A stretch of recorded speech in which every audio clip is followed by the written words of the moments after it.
नमस्कार प्रेक्षकांनो, मालिकेच्या आजच्या भागामध्ये आपल्याला पाहायला मिळणार आहे की सुमन खूप घाबरलेली असते. तिला खूप राग आलेला असतो, तिला खूप टेन्शन आलेलं असतं. कारण नागराजने जे काही केलेलं आहे ते खूप भयानक असं कृत्य केलेलं आहे. तिला आठवत असतं की नागराजने तिच्या समोर स्पष्ट केलेलं आहे की हो, मीच मारलं दादाला, मीच दिली होती त्या अपघाताची सुपारी, मीच आहे खरा मास्टर माइंड.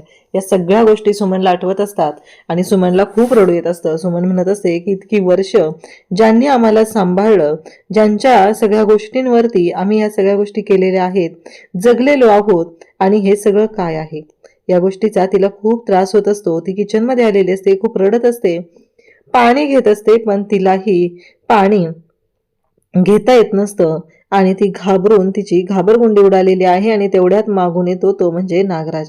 नागराज येतो आणि त्याने तिच्या खांद्यावरती हात ठेवतो. तेव्हा मात्र सुमनला धक्का बसतो. सुमन म्हणते, हे सगळं काय चाललंय, काय होतं हे सगळं, या सगळ्याचा काय अर्थ आहे.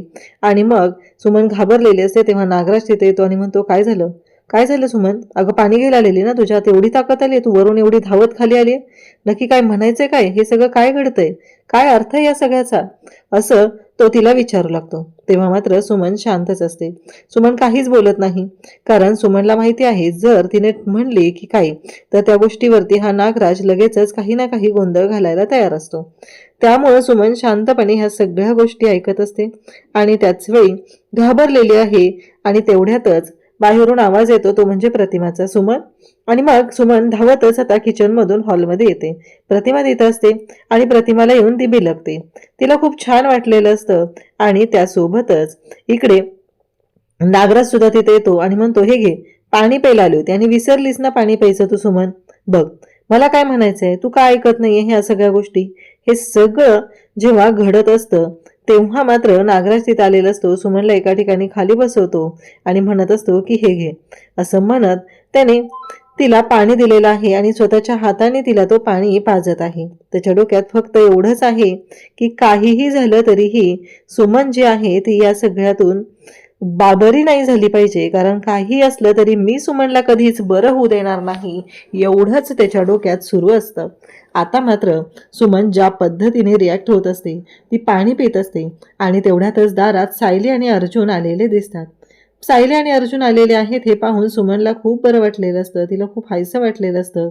कारण सायली आणि अर्जुन आलेत म्हणजे आपलं काम सोपं होणार आहे असं तिच्या लक्षात आलेलं असतं. त्याचवेळी नागराज म्हणत असतो, सायली अर्जुन.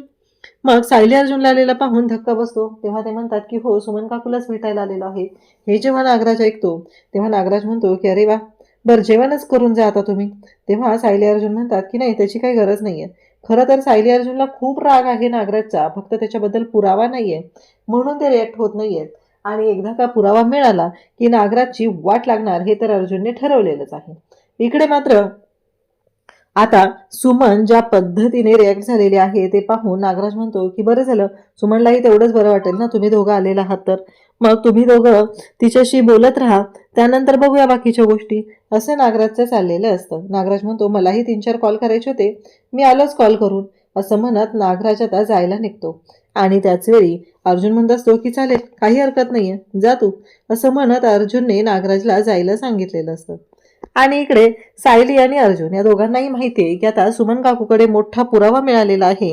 नागराजने सुमनच्या खांद्यावरती हात ठेवलेला असतो आणि नागराज म्हणत असतो की हे सगळं जे काय आहे ना, ते अशा पद्धतीने घडलेलं आहे. त्यासोबतच नागराजचं असं म्हणणं असतं की सुमन आहेत सायली अर्जुन, मी जाऊन येतो बाहेरून, असं जाताना सांगू लागतो. तेव्हा मात्र सुमन शांतपणे तिथे असते. सुमनला पण ही संधी हवी असते. एकदा का नागराज गेला की सायली अर्जुनला हे सगळे पुरावे द्यायचे आणि आपण जो व्हिडिओ बनवलेला आहे तो सायली अर्जुनला दाखवायचा, एवढंच तिच्या डोक्यात असतं. तिलाही खूप काळजी वाटत असते, टेन्शन आलेलं असतं, कारण आपण ज्या नवऱ्याबरोबर राहतोय, इतकी वर्ष झालं ज्या नवऱ्याबरोबर राहतोय, तो एवढ्या खालच्या थराला जाऊ शकेल हा विचार स्वप्नातही केलेला नव्हता. आणि मग अर्जुन भयानक चिडलेला असतो. अर्जुन म्हणतो असतो, जा जा, आहे आम्ही, असं म्हणत तो नागराजला जायला सांगतो. तेवढ्यातच प्रतिमा तिथे येते आणि प्रतिमा म्हणते, तुमच्या दोघांसाठी मी कॉफी आणते, असं म्हणत प्रतिमा किचनमध्ये जाते. सुमन हॉलमध्येच बोलायला लागलेली असते. तेव्हा सायली सुमनला थांबवते आणि म्हणते, चला वरती जाऊया, आपण रूममध्ये जाऊया तुमच्या, असं म्हणत सायली सुमनला घेऊन वरती रूममध्ये येते. आणि मग तिथं आल्यानंतर सायली आणि अर्जुन सुमनचं कौतुक करत असतात की खरंच मानलं पाहिजे सुमन काकी तुम्हाला, एवढी मोठी गोष्ट म्हणजे ही वाटतं तेवढं सोपं नव्हतं ह्या गोष्टी मॅनेज करणं, तरीही तुम्ही ही एवढी मोठी गोष्ट केलेली आहे असं म्हणत ते सुमनचं कौतुक करू लागतात. पण सुमन मात्र ढसाढसा रडायला सुरुवात करते. सुमन म्हणत असते की मला नाही माहिती हे सगळं काय होतंय, कारण यांनीच हे सगळं केलेलं आहे. इथे उभा राहून त्यांनी त्यांच्या गुन्ह्याची कबुली त्यांच्या स्वतःच्या तोंडाने माझ्या समोर दिलेली आहे. हे ऐकल्यानंतर सायली आणि अर्जुन या दोघांनाही तेवढाच धक्का बसलेला असतो आणि ते दोघंही म्हणत असतात की काय. तेव्हा सुमन म्हणत असते हो ना, इतकी वर्ष ज्या रविराज भाऊजींनी आम्हाला सांभाळलं, आमच्यासाठी एवढं सगळं केलेलं आहे, आणि त्याच भाऊजींच्या जीवावरती 22 वर्षापूर्वी हा माणूस उठलेला होता आणि या माणसाने त्या भाऊजींना मारण्याची सुपारी दिलेली होती, हे सगळं सुमन सांगत असते. तेवढ्यातच तिथं प्रतिमा येते आणि म्हणू लागते काय झालं सुमन, तुझ्या डोळ्यात पाणी का आलेलं आहे. म्हणजे प्रतिमा त्याचबरोबर रविराज एवढी मोठी एवढी काळजी घेतात आपली, आपल्यासाठी एवढं सगळं करतात. सुमनने सुद्धा प्रतिमा नव्हती तेव्हा हे घर सांभाळलेलं आहे, रविराजला सांभाळलेलं आहे, रविराजला काय हवं नको ते पाहिलेलं आहे.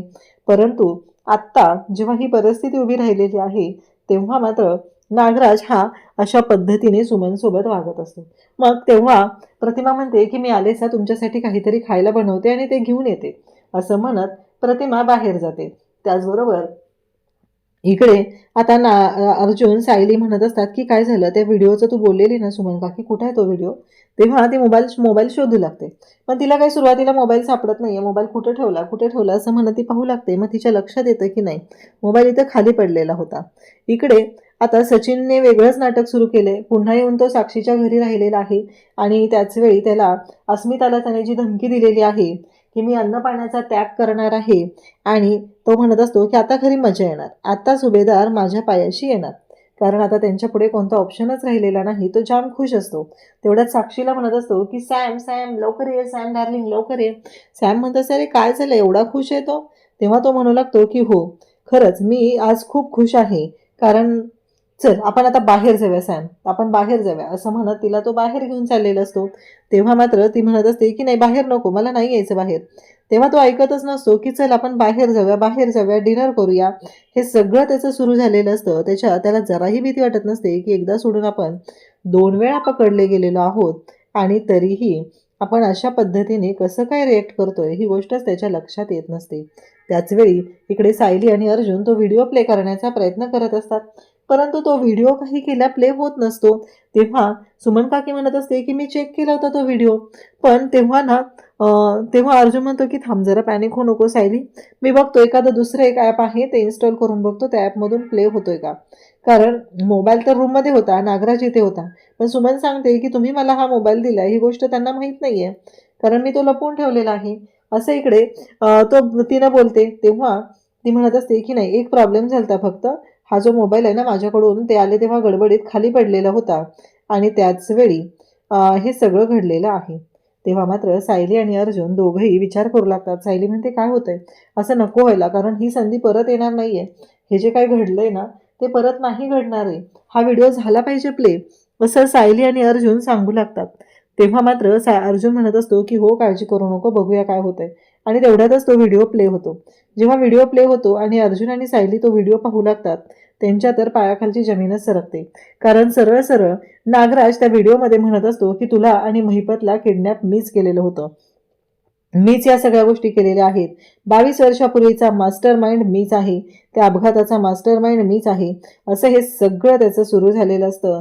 अर्जुन आणि सायली दोघंही पाहतच राहतात, कारण हे सगळं जे काय आहे ते खूप भयानक असतं.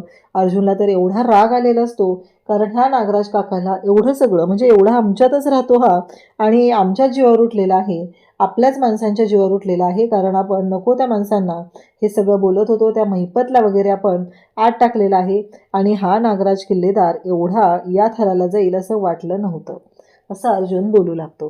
तेव्हा मात्र इकडे सायली म्हणत असते की आता शिक्षा तर झालीच पाहिजे. तेव्हा अर्जुन म्हणत असतो की मी पहिलं सिनियरला कॉल करतो आणि सिनियरला कळवतो, आणि इन्स्पेक्टर सावंतांनाही. तेव्हा सुमन म्हणू लागते की हे जातील ना जेलमध्ये, जातील ना, असं सुमन म्हणू लागते. कारण आता सुमन सुद्धा घाबरली आहे त्या माणसासोबत राहायला. आणि त्याचबरोबर इकडे आता अस्मिताची अवस्था खूप वाईट झालेली आहे. कल्पना म्हणते की अगं तू जरा पडणार होतीस ना, काय झालं? तेव्हा अस्मिता म्हणते, मम्मा मला रात्री डोळ्याला डोळा लागत नाहीये, मी दिवसा काय झोपू सांग? मी तुझ्या मांडीवर डोकं ठेवून थोड्या वेळ शांत पडू का? तेव्हा कल्पना म्हणते की हो बाळा. मग कल्पना तिला मांडीवर झोपवते आणि तिची काळजी घेऊ लागते, तिला विचारू लागते. तेव्हा ती म्हणत असते की काय होऊन बसले मम्मा, माझ्या बाळाला त्याचा बाबा मिळणारच नाही का गं? म्हणजे तो असाच पोरका राहणार का? तेव्हा कल्पना म्हणते, अगं असं काय बोलते? एकदा का तुझी डिलिव्हरी झाली ना, त्यानंतर आपण सगळ्या गोष्टींचा विचार करूया, त्याशिवाय या गोष्टींचा विचार करायची काही गरज नाही, असं इकडे कल्पनाने तिला सांगितलेलं असतं. तेव्हा मात्र अस्मिताला टेन्शन आलेलं असतं. अस्मिता म्हणत असते की काय होणार आहे? म्हणजे अस्मिताला असं वाटत आहे की तिच्या बाबतीत जे काही घडत आहे या सगळ्याचा बाळावरती काही परिणाम व्हायला नकोय, म्हणून ती घाबरलेली असते. इकडे कल्पना तिची समजूत घालत आहे, तिला सांगत आहे.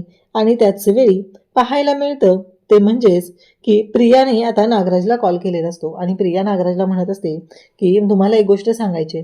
तेव्हा ती म्हणते की सकाळपासून सायली अर्जुन कुठे गेलेत माहीत नाहीये, ते घरात नाहीयेत. तेव्हा नागराज म्हणतो की तुला आत्ता सुचलं का हे सांगायला? म्हणजे तुला सकाळपासून नाही सांगता आलेलं हे सगळं, आत्ता सांगतेस का? तुला कशाला ठेवलं मी तिथं आणि तुला असंच पोचतोय का? आणि मग प्रिया म्हणते काय चाललंय तुमचं? तेव्हा तो म्हणतोय की हो, आलेत ते आमच्या घरी सुमनला भेटायला, कारण सुमनला वेळ लागलाय ना. तेव्हा ती म्हणते म्हणजे? तेव्हा तो सांगू लागतो की हो, तिला ते मी बांधून ठेवलं होतं ना त्या खोलीमध्ये, तो धक्का एवढा बसलाय ना, ती वेडी झाली आणि तिला वेळ लागलेला आहे. हे ऐकल्यानंतर प्रिया म्हणते म्हणजे तुमच्या बायकोला वेडं करण्यामागे तुमचाच हात आहे म्हणायचं, असं म्हणत प्रिया बोलत असते. तेव्हा तो म्हणतो की हो, पण मी तिला आता डॉक्टरांनी दिलेल्या गोळ्याही खाऊ देणार नाही आणि तिला बरंच होऊ देणार नाही, असं नागराज प्रियाला सांगत असतो. प्रिया मात्र म्हणत असते की काय हे? तर तो म्हणतो की तुला काय माहिती मी अजून काय काय पापं केलेली आहेत आणि काय काय पापं करणार आहे ते, त्याचा विचार तू करू नकोस, ते मी बघतो काय करायचं आहे ते, असं इकडे नागराज स्वतःच आता प्रियाला सांगू लागतो आणि प्रियालाही धमकवत असतो. त्यासोबतच इकडे आपल्याला पाहायला मिळतं की सायली अर्जुन सगळेजण असतात. सायली अर्जुन आता निघालेले असतात. अर्जुनने तो व्हिडिओ स्वतःच्या मोबाईलवर सेंड करून घेतलेला असतो आणि तो निघालेला असतो. तेवढ्यात नागराज तिथे येतो आणि म्हणतो काय झालं सायली अर्जुन, निघालात तुम्ही? तेव्हा ते दोघं म्हणतात की हो. आणि मग सुमनच्या जवळ जातो आणि सुमनला म्हणू लागतो, बघितलंस का, हे आहे नातं सुभेदार आणि किल्लेदार फॅमिलीचं. अशा पद्धतीने सुभेदार आणि किल्लेदार फॅमिली एकत्र येत असते, एवढं लक्षात ठेव, असं म्हणत तो सुमनला जवळ घेत असतो. नाटक करत असतो हे सगळं. सुमन सुद्धा घाबरलेली असते त्याच्या जवळ जायला, परंतु सुमन शांतपणे आता उभी राहिलेली असते. अर्जुन सायलीनं सांगितलेलं असतं की अजून 2-3 तास हे जे नाटक आहे ते चालू ठेवायचं आहे, कारण पोलिसांना हा पुरावा पाठवायचा आहे आणि त्याचबरोबर रविराजला सुद्धा या गोष्टीची कल्पना द्यायची आहे, असं ठरलेलं असतं. त्याचबरोबर अर्जुन सायली बाहेर येतात. अर्जुन इन्स्पेक्टर सावंतांना कॉल करतो आणि त्यांना सांगू लागतो की नागराज किल्लेदार म्हणजे रविराज किल्लेदार यांच्या अपघातामागचा खरा सूत्रधार सापडलेला आहे. तेव्हा मात्र इन्स्पेक्टर सावंत म्हणतात कोण आहे? तेव्हा अर्जुन सांगतो की नागराज किल्लेदार. सावंतांनाही धक्का बसतो. अर्जुन म्हणतो की मी तुम्हाला आता व्हिडिओ पाठवतोय आणि तो पुरावा बघा आणि तुम्ही त्याला आत्ताच्या आत्ता अरेस्ट करा, असं इकडे अर्जुनने सांगितल्यानंतर इन्स्पेक्टर सावंत पाहू लागतात. त्यांनाही धक्का बसलेला असतो आणि अर्जुन मात्र इकडे सायलीला म्हणत असतो की आता नागराज काकाचा खेळ संपला, कारण त्याने खूप दिवस हे सगळं केलेलं आहे. तर प्रेक्षकांना उद्याच्या भागात आपल्याला पाहायला मिळतं की अर्जुन आणि सायली दोघंही आता पाहत असतात आणि मग रविराज किल्लेदार यांच्या घरी इन्स्पेक्टर सावंत आलेले आहेत आणि इन्स्पेक्टर सावंत म्हणतात की नागराज किल्लेदार, तुम्ही 22 वर्षापूर्वी रविराज किल्लेदार यांच्या अपघाताची सुपारी दिलेली होती, त्याचे मास्टरमाइंड तुम्ही आहात, आम्ही तुम्हाला अरेस्ट करतो. तेव्हा नागराज पण तोडवर करून बोलतो की तुम्ही हे काय पण म्हणतील आणि तुम्ही यांच्यावर विश्वास ठेवणार आहे. लगेचच इन्स्पेक्टर सावंतांनी तो व्हिडिओ प्ले केलेला आहे, ज्या व्हिडिओमध्ये स्पष्टपणे दिसत आहे ते म्हणजे या सगळ्याचा मास्टर माइंड नागराज आहे. आणि आता मात्र या सगळ्या गोष्टी समोर येऊ लागलेल्या आहेत. खरं तर नागराजने हे सगळं कारस्थान केलेलं आहे हे माहिती आहे, तरीही अर्जुन आणि सायली या दोघांनीही ही गोष्ट खूप शांतपणे घेतलेली होती, कारण त्यांना पुरावा हवा होता आणि फायनली नागराजच्या विरोधात एवढा मोठा पुरावा मिळालेला आहे आणि आता तो पुरावा अर्जुन आणि सायली या दोघांनीही समोर आणलेला आहे आणि नागराजला जेलमध्ये पाठवलेला आहे. या सगळ्यामध्ये सिंहाचा वाटा आहे, तो म्हणजे सुमन काकूचा. सुमन काकू जर नसती तर ही गोष्ट पॉसिबलच होऊ शकली नसती. फक्त आणि फक्त सुमन काकूमुळं ही गोष्ट पॉसिबल झालेली आहे. अशाच अपडेटसाठी चॅनलशी कनेक्ट राहा. थँक्यू.